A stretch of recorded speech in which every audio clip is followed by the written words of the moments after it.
If you're a parent, you've probably heard it's just a phase at least once. And usually the word phase in this sentence means a season or stage your child is in that you look forward to being over. In other words, it's just a phase, but don't worry, it'll be over soon. But what if we viewed each phase of our kids' lives in a different way? What if we viewed each stage as an opportunity instead of an obstacle? That's why we remind parents why every phase matters. Let's start by redefining the word phase. Phase is defined as a time frame in a kid's life when you can leverage distinctive opportunities to influence their future. In other words, it's just a phase, so don't miss it. We're going to spend the next few minutes looking at the high school phase. The high school phase stretches from that sometimes awkward freshman year to the sometimes scary senior year. In this phase, you will all have a specific role. Your role is to mobilize their potential. High school means higher stakes. Many freshmen spend this year redefining who they thought they were or what they thought their future would be. Pay attention, ask questions. This is a significant year. A 10th grader feels comfortable navigating the hallways of high school or their student ministry, and they're ready for more. 10th graders are expanding their life experience. They will push the limits. They might even rebel a little. So guide them to clarify their values carefully.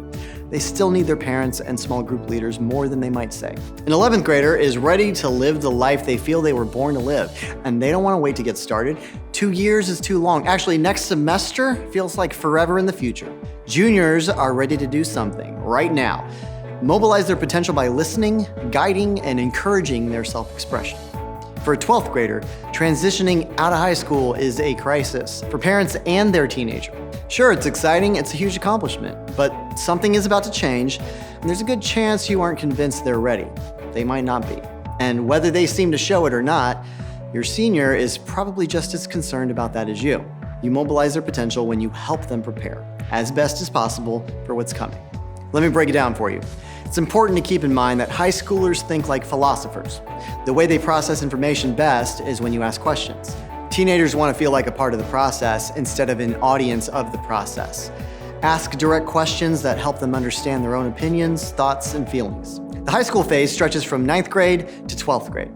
Let's start off with 9th graders. The 9th grade phase, the phase when friendships shift, grades count, and interests change so often your teenager has to explain, "This is me now." 9th graders are constantly asking the same question, where do I belong? 9th graders want to fit in. They want to feel like they're a part of something bigger than themselves. That's why the best way to capture their heart is to value community.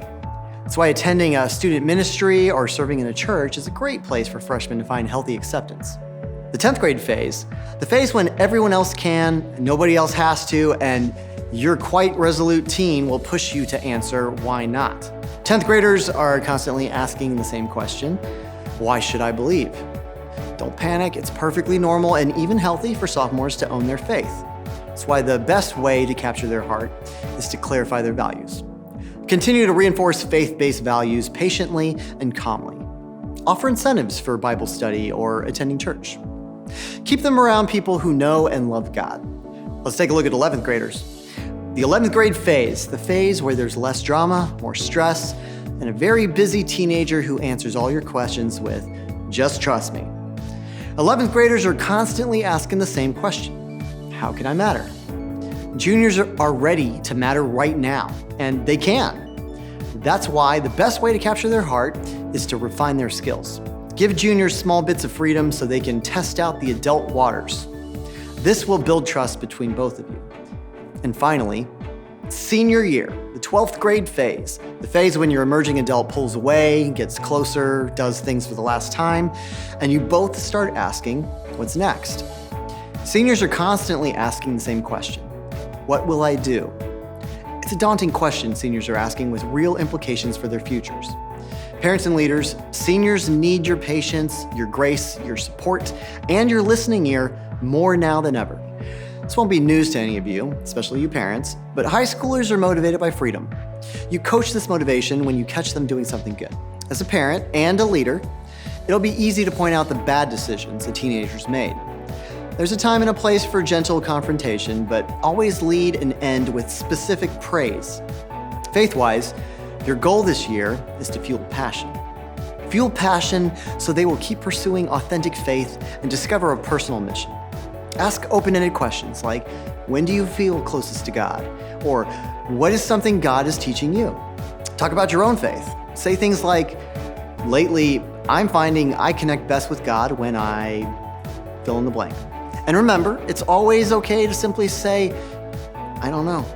They'll appreciate your authenticity more than you know. Finally, connect with a faith community. Find a church that reflects your faith and values, and don't just attend, get involved. Create relationships with parents in all seasons of life. You'll need their support and wisdom now and as your teenager moves on to the next phase. Remember, it's just a phase. Don't miss it.